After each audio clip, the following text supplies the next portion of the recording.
We've learned a lot about tables so far. The most important thing we should learn is how flexible tables can be. With this flexibility, the tables have become a very popular tool as a web page layout. The tables we have used so far have appeared on a page just like the table seen here. However, when we use a table to lay out a web page, the entire page can become a table similar to what we see here.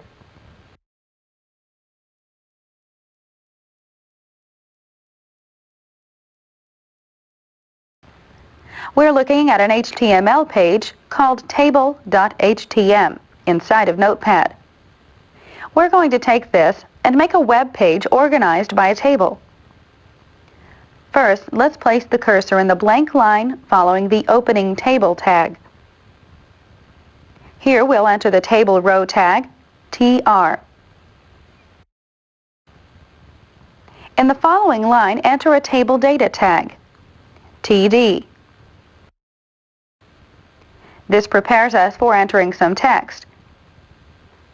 We'll type in cell number 1 as our text.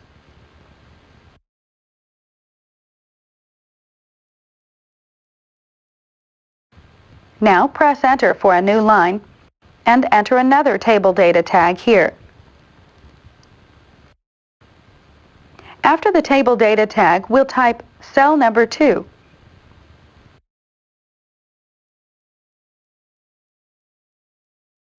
Press Enter again for another new line and add a new table row tag, TR,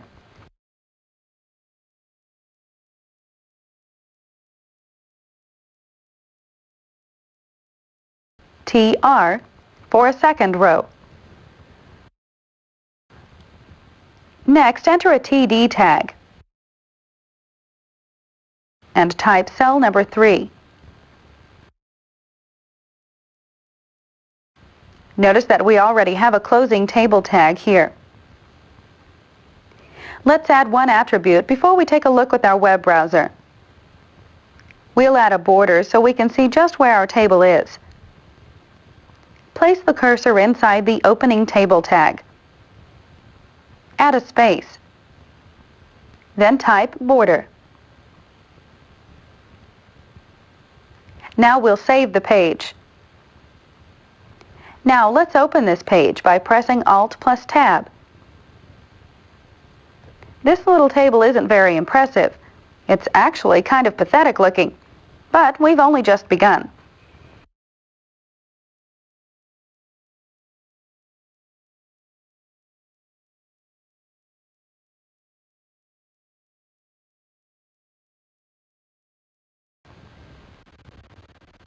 Well, we have a boring little page. Let's spice it up with some attributes. To get to work, we'll toggle to the source file. The first attribute we'll add is for width. We want to make our table as wide as possible. We'll place the cursor behind the border attribute. Add a space to indicate we're adding another attribute. Now type width equals 100%. We make sure there's a space between the two attributes. Next, we'll use the row span attribute on the first cell. Place the cursor inside the first table data tag. Add a space to indicate that we're using an attribute. And type row span equals 2. Our next step is to adjust the width of the first table data tag. With the cursor inside the first TD tag after the row span tag, we'll enter a space. Now type in width equals 15%. Now we're going to add text. We'll place the cursor after the table data tag for cell number 3, but right before the content text, cell number 3. We want to leave some space between the top of the table cell and our first line of text, so we'll enter 3 line break tags. Now we'll enter an H3 heading. Now type in the content for this header. We can use a table to lay out a web page.